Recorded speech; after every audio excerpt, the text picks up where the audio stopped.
You're watching 12 WKRC TV, a new generation of news. 12 Newsmakers starts now. Whether it's a $700,000 Homerama extravaganza complete with landscaping, or the simplest home built by Habitat for Humanity volunteers on a 25-foot lot, owning a home is central to the dream of American families and the American dream. Good morning and welcome to Newsmakers. The American mythology of individualism says the dream of a family home is achieved by individual hard work and sacrifice. In fact, people of limited means have always helped each other achieve this goal. That's the origin of the savings and loan movement, for example, a movement my father devoted his life to and a movement which, for all practical purposes, has burned itself out. On the simplest level, however, every savings and loan member in the early days contributed $1 a week. When enough funds were accumulated, the members drew straws to see who got to build the next house. Everyone kept contributing, even the homeowners, until every family had a house. It is in that sort of spirit of cooperation that the NAACP and Housing Opportunities Made Equal, HOME, have launched the American Dream Accounts Program. The program is designed to help 300 local to moderate income renters become first-time homeowners. The program includes some financial incentives and economic education to empower families with the knowledge of financial principles and strategies they will need. I am joined this morning by the people who represent the key organizations sponsoring the American Dream Accounts Program. Jonathan Holifield is a vice president of the Greater Cincinnati chapter of the NAACP. And Corinne Cahill is with the Neighborhood Housing Services, a private organization that is administering the program. Thank you for being on Newsmakers. Jonathan, thank you for coming back. Thank you for having me. The origin of this program, NAACP, Housing Opportunities Made Equal, where did this come from and why are you trying to do this? This program actually is the result of advocacy on the part of NAACP and Housing Opportunities Made Equal. As a part of a settlement of the lawsuit against Nationwide Mutual Insurance Company, we felt we wanted the greatest impact for the largest number of people in the affected areas to perhaps own a home. Therefore, wait a minute, I got to back up then. Nationwide, this was a lawsuit. Yes. They obviously they lost. So we negotiated you settled. a settlement. Okay, and there's a significant dollar amount there? Absolutely. This program will be funded with $750,000. Okay, and what was the focus of that lawsuit? The lawsuit, we alleged in our complaint that Nationwide homeowners insurance underwriting practices had a discriminatory impact on African American neighborhoods inside of Hamilton County. Okay, so there's a settlement. Yes. And you're going to take that money to do what? Absolutely. We're going to take that money and provide $2,500 earned housing grants to participants of the NAACP Housing Opportunities Made Equal American Dream Accounts Program. Okay, now, Corinne, Jonathan just mentioned earned accounts. Your organization, Neighborhood Housing, which I want to point out, and I said it before, this is not a city agency, this is a private, not-for-profit organization that works in many different cities. But you're going to be administering that. What's the earned part of this? What will people have to do? Well, what that means is people have to save money toward home purchase as well. So we'll grant them funds based on the amount of money that they're saving in their savings accounts for home purchase. So for example, what would a person have to save to trigger some sort of financial help from you? They have to save at least $1,000. And so what we do is we work with them to set up savings accounts, to set up savings plans, and then we help them to make sure that every month that they can put aside that designated amount of money in their savings account. So it's literally that monthly contribution to a savings account. Yes. My father would love this, but go ahead. So we're teaching people the value of savings as well as teaching them to save for home ownership. So it's $1,000. If they save $1,000, I mean, obviously what we're talking about is getting that elusive down payment. Everybody Yes. who's ever Yes. bought that first home, the problem is not so much the monthly, because you're already paying rent, but that elusive down payment. If you save $1,000, how much can this program then help? They can receive up to $2,500 additional to help them toward the purchase of a home. Okay, so you're saying up to, there are some other considerations. It depends on the individual situation and their actual income level. And What area are we talking about? Who could be affected by this? Who could take part in it? Well, my interest in this program and the way we have designed it, and you hit upon a great point, this is a privately funded program, 100%. So we had the flexibility to design something that would help us here locally to meet our needs. I grew up in what you call a tweener family, a low-income family, not poor, so we didn't qualify for many of the programs, the CETA program, and some of the other employment programs that kids my age were enrolled in, but we weren't making enough money so my mom could provide me with some of the things that perhaps I wanted. We want to target that group. They're working every day. They have an ability to save. They're paying rent every month. We want to convert those rent payments into mortgage payments and target that group who really doesn't have the opportunity to participate in IRA accounts and 401k accounts, but they do need to save. This is an asset building program. And that's the point. All of us know Absolutely. that for most of us, our home is the place where we save the most money and build up equity. Equity is the key point. Equity to fund college education. Equity to start a small business. Corinne, what about geographically? Who's open to this? Who could even participate? it's people who currently live in primarily African American neighborhoods in Hamilton And that is County. a defined group of neighborhoods. That is a list you've got. Okay, go ahead. And anyone who lives in the neighborhoods, those neighborhoods are eligible to participate in So the it's program. not just African Americans No. taking part, but if you live in a predominantly Yes. African American community, Yes. then you can take part. Yes. And is this partly an effort? There's a bigger spirit of trying to get home ownership in this city. So Roxanne Qualls obviously Yes. talked about it a lot. Is that part of this bigger vision too? It really is.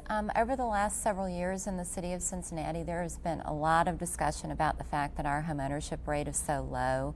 It's 38% compared to 68% nationally and 55% of cities of Cincinnati's size. So Yeah, we're I got to tell you, way- I've argued with Roxanne on I this know. on air. I I know, still okay. don't buy those figures, but go ahead. Okay, so the point is that we need a variety of programs to help people buy. And one of the groups that historically has been excluded from the American dream of homeownership is the African American community. So this program really works to help them get into homeownership as well. Jonathan, do you have any data, any numbers on the percentage of African Americans in the city of Cincinnati who are homeowners, the percentages and all that? As a matter of fact, the Housing Opportunities Made Equal has the latest numbers, and that is at 26% of blacks in Cincinnati own their own home. We think that is an abysmal number, Yes. and we think that through our program, we have an opportunity to really help raise, if not the percentage, at least the number of homeowners in our area. So when we're talking about 300 families, $2,500, just help me. What kind of pool of dollars are we talking about? What do you have to work with? We have a pool of $750,000 that the NAACP and Home will contribute to the program. We have also been working with local banking institutions to underwrite the administration and the counseling, which will be conducted by Greater Cincinnati Mortgage Counseling Service. So we have a pool of perhaps $850,000 as we stand today to administer the program and to fund the grants. Okay. Corinne, I don't think your agency directly is going to do the educational piece. No. But tell me about the educational piece, because I hinted at it in the beginning here, and Jonathan just referenced it. What is it and why is it important? Well, essentially what we're doing is, and this is true of anyone buying a home, is people need to understand the basic steps of, you know, how do you get ready to buy a home? Why is your credit important? Why do you need to save money? Why is a monthly budget important? How do you use credit? How do you have good consumer skills and so forth to really not only get you into homeownership, but make sure that you're making a good decision about what you're buying and that you maintain that over time by good consumer practices and financial management skills. And so this is what this program will do in addition to providing the grant money. You know, it seems to me that besides all that information that you would get from an educational program like that. If I think back to buying my first house, which I never would bought my first house if it wasn't for my wife, money scares me, is that it's getting over the psychological thing that I can do it. Absolutely. And you know, it's the information that those classes could be really helpful. Oh, it's very helpful. You know, people very often they don't know where buying a house is a huge commitment, and you know, it's a major amount of money, and people have no idea where to start, how to go about it, how do I know I'm making the right decision, and how do I make sure that I can maintain that asset over time. Jonathan, the point, oh, I'm sorry, go ahead. And perhaps the relationship building aspect of dealing with reputable financial institutions, perhaps instead of using check cashing services and those sorts of things. We are looking at a pool of people that we are not sure at this time has the confidence to go into a bank and open a savings account. We want to encourage those sorts of relationships. When you said there are certain neighborhoods, is it that people have to live in those neighborhoods? They have to buy a home in those neighborhoods? They could be living someplace else right now, but move into the city or move in from one other. What's the correct answer on that? Let me be very clear about that, and an excellent question. No, you do not have to buy in the neighborhoods. We did not want to be in the business of steering. The eligibility is for the affected neighborhoods which were the subject of the lawsuit. But you can buy anywhere within Hamilton County. We wanted to localize the benefits that's somewhat. very interesting. Absolutely. We wanted to localize the business, the benefit to a degree, but not dictate where folks can purchase their home. So that's just the opposite of what I expected, and I read some of your materials, and I'm sorry I didn't pick that up. So it's where you live now, but you can move a great variety of places. We believe that. What would Roxanne say about that? Go ahead. Well, we think Roxanne would ultimately say, great job, Jonathan and Corinne, and the NAACP Home and everyone else. She was a wonderful advocate and is a wonderful advocate for housing. I'm running out of time. Corinne, when does this program get started, and how can people find out about it? We will kick off this program next Saturday, February 5th, at the Urban League of Greater Cincinnati. Which is on Reading Road in Avondale. Yes, and people can come by there anytime between 10 and 4 and register for the program. And so they'll find out more about it, they can sign up, and we'll have refreshments. And I'm sure that they could call your offices, neighborhood housing services, or they could call the NAACP if they see this program, they're interested, and they can't make it. So next week is when they kick this off. Yes. Absolutely. Congratulations on putting this together, and good luck with this. Thank you very much. Thank you. Stay tuned. To cover or not to cover the new Fort Washington Way? When? Who will pay? Join me after the break when I'll be joined by the chair of the Riverfront Advisory Commission.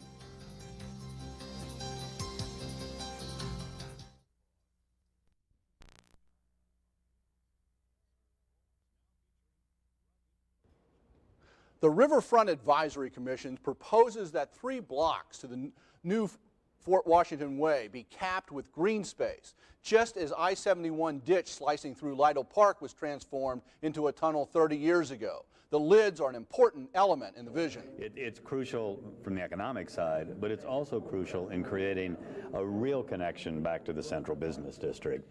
It's crucial in making 3rd Street not the world's most expensive alley, but a legitimate address.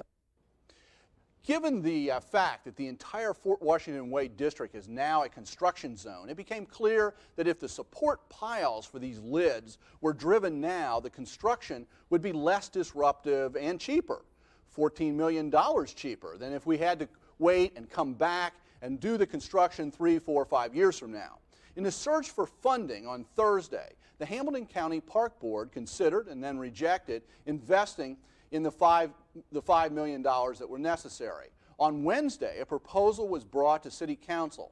Todd Portune reported that 2 developers, Belvedere and Town Properties, along with the Building Trades Council, proposed putting up the $5 million needed to drive the support piles. In exchange, they want the development rights for the entire Banks region. Does that proposal make sense? I am joined this morning by Jack Rouse, who chaired the Riverfront Advisory Commission. Don't put it in the past tense. We're still working. Is still there. It's something I'm not sure you understood, though. When I first interviewed you or talked to you on the phone, did you really understand that this was a lifelong commitment? Well, it was an 1,800-hour commitment last year, so I don't know if that's lifelong, but it got a little more complex. Let's than talk. Sure. First off, why is it, I mean, there's this financial thing, but why do we save money? I can understand the construction thing. It's a mess right now. Why don't we do it while it's still a mess and we don't have to mess it up again? But why do we save money by doing it now rather than later? Well, you just answered it. The equipment is in place. The These dirt is already cranes. dug up. The cranes are already there. You know, even if you put a modest inflation factor in it, you've got that to look at too. But I mean, it's just cheaper to do something while you've got all the equipment there, because coming back later, you would have to move the cranes back in. There would be some disruption of the traffic. I mean, it wouldn't close Fort Washington Way again, but there would be some disruption for a period of time to do it. So I think that's where the savings primarily is. Back in September, when you released your report, which, if people haven't seen this thing is one of the most interesting and one of the most beautiful reports I've seen in a long time. Let me mention, by the way, the entire report is on the web, okay. as is the video that we produced. The companion piece now is so streamed people can really look at this and read the words. Riverfrontplanning.org. Since you did this, it was released on September 30th, as I remember. Right. Do you think you've convinced people that capping those 3 blocks is necessary? Do people buy that? Absolutely, absolutely. The city buys it, the county buys it, DCI buys it, the CBC buys it, individuals buy it, okay. The Reds buy it, the Bengals buy it. Okay, so the idea, Freedom Center. Okay, so the idea that this should be done, needs to be done, that's a done deal, because that wasn't necessarily the case. That was not what was shown before September 30th. They were going to be open. So, that's true. Okay. Although I should say, Dan, I mean, being an historian, you will appreciate this. 10 years ago, the suggestion was there to do it. Well, actually, and 5 years ago, in the original UDA master that's plan, right. It was also there. That's right, and only got taken out at a very late date. Well, and it was taken out, that. but it was taken out for a reason that I think shows why what we did, not because it was us, but what we did was important. There was never any master plan. It was just, oh, let's put them in.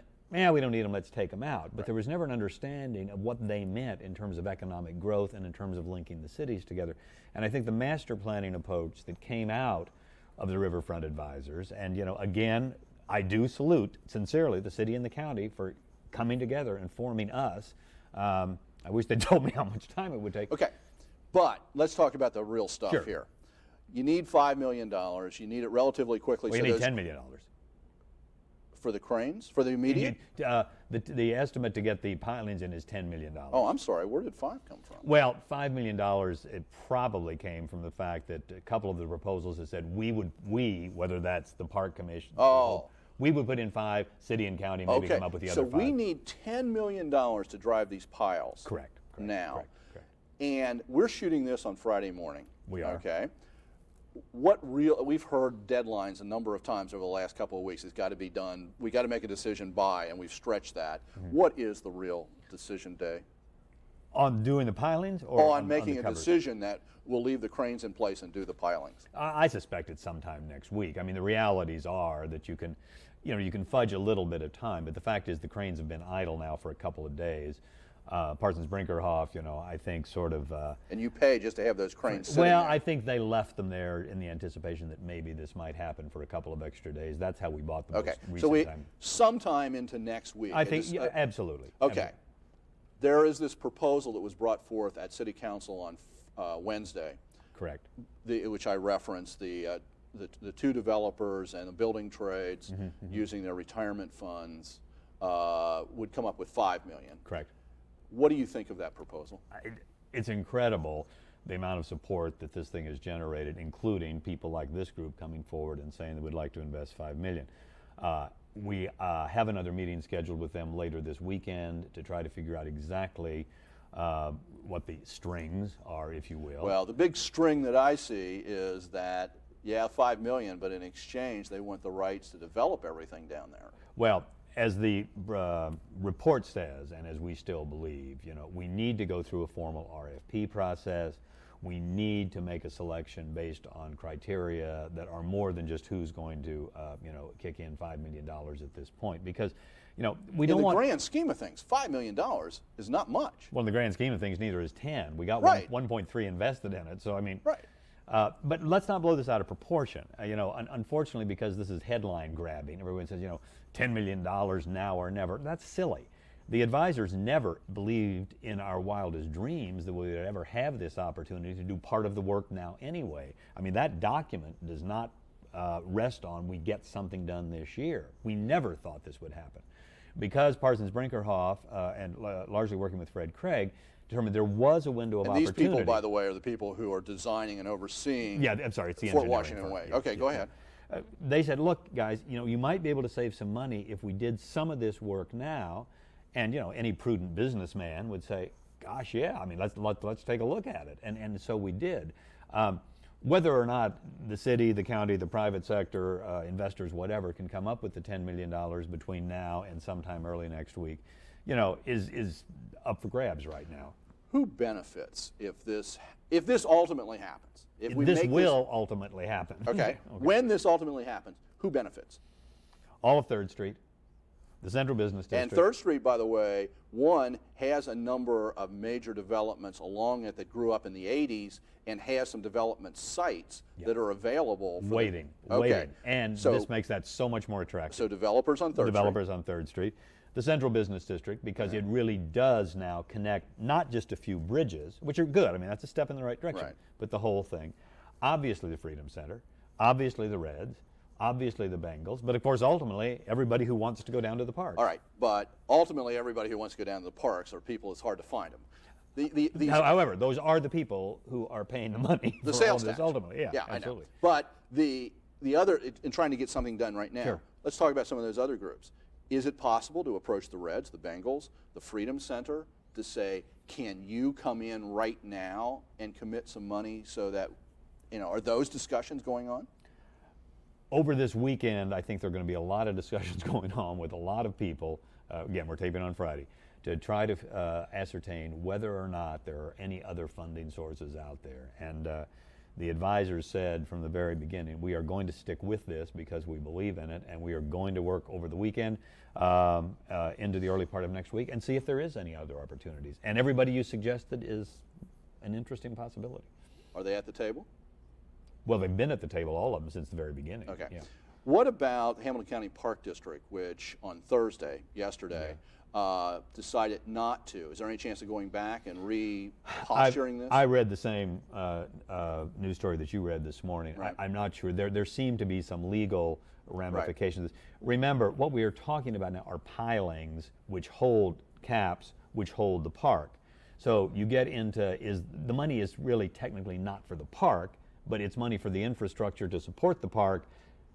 You couldn't have the park without it. I mean, this becomes a somewhat of a legal discussion, I think, in terms of, and it also becomes a public-private discussion, because it is normally, as we say, I think it's recommendation number 3, that is the public investment that drives the private investment and not the other way around. Public investment is normally infrastructure, as we all know. And I'm almost out of time. No problem. I got to say something. Isn't this little bit of money, $5, $10 million, can't we come out of that? Can't the city and the county, for goodness sakes, come up with 5 or 10, 5 each? I would hope.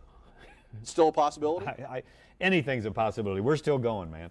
Okay. Okay. Well, we'll see what happens. Hope you don't blow this out by Sunday morning, but no. We'll see. Okay. Thank you, Jack, for being here.